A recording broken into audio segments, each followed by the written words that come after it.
اب وقاص صاحب کہہ رہے ہیں آپ لوگوں نے یقین دہانی کروائی تھی، شفیع جان صاحب ابھی شہزاد اقبال صاحب کے پروگرام میں کہہ رہے تھے کہ آپ کی ریپرزنٹیشن وہاں پر موجود تھی، تو آپ لوگ گئے نہیں گئے، کون گیا ہے، کیا ہوا ہے سر؟ دیکھیں آپ پہلے تو آپ کو بہت شکریہ کہ آپ نے دعوت دی. دیکھیے جب انہوں نے اس کانفرنس کے لیے تاریخ رکھی جی تو ہماری جماعت اس حوالے سے اس تاریخ پر پہلے سے ہی کراچی میں ایک جلسہ عام کا اعلان کر چکی ہوئی تھی، اور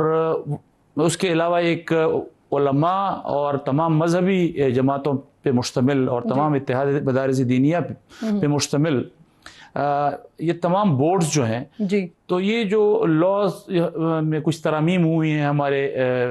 پارلیمنٹ میں شریعت کے حوالے سے، اس حوالے سے 22 تاریخ کو پہلے سے کانفرنس رکھی ہوئی تھی. تو ہم نے ان کے سامنے یہ عرض کیا کہ جی نہ آپ نے تاریخ پر ہمارے ساتھ کوئی مشورہ کیا، نہ آپ نے ایجنڈے پر ہمارے ساتھ کوئی مشورہ کیا ہے، تو ہم پہلے سے کمیٹڈ ہیں. اور جہاں تک میری معلومات ہیں، دعوت نامہ بھی محمود خان اچکزئی صاحب کی طرف سے تھا، لیکن ان کی طرف سے باضابطہ دعوت بھی نہیں دی گئی. تو بہت ساری PTI کی طرف سے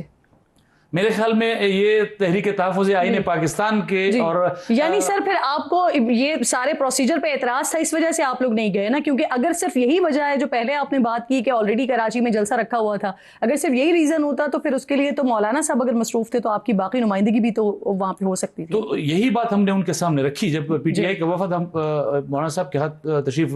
لائے تھے وہ لوگ، تو ہم نے ان کے سامنے یہی بات رکھی کہ جی تاریخ اپنی جگہ پہ، لیکن جب آپ اس ایجنڈے کو بنانے کی طرف جا رہے تھے اس پر بھی ہمارے ساتھ مشاورت نہیں ہوئی، تو کل کو ایسا یہ امکان ہو سکتا ہے کہ ہم آپ کے سامنے آپ کے اس کانفرنس میں آپ کے سامنے بیٹھیں گے اور پھر ہم آپ سے اختلاف کریں گے ایجنڈے کے حوالے سے، تو اس سے اپوزیشن میں ایک انتشار کا پہلو نظر آئے گا. تو اس سے بہتر ہے کہ ہم آپ کے اس کانفرنس میں شریک نہ ہوں. اچھا یہ آپ لوگوں نے واضح طور پر بتا دیا تھا، ان کے ساتھ صحیح کنوے کر دیا گیا تھا. اچھا سر کئی جگہوں پر یہ رپورٹ ہو رہا ہے کہ PTI چاہتی ہے کہ حکومت اور اداروں سے بات چیت کی جائے اور اس بات چیت کے لیے جو کمیٹی بنائی جائے اس کی سربراہی مولانا فضل الرحمان صاحب کریں. تو کیا کوئی ایسی بات ہوئی ہے؟ اور اگر ایسا ہوتا ہے تو پھر مولانا صاحب کیا سوچ رہے ہیں؟ میری معلومات کے مطابق کرن ایسی کوئی بات نہیں ہوئی.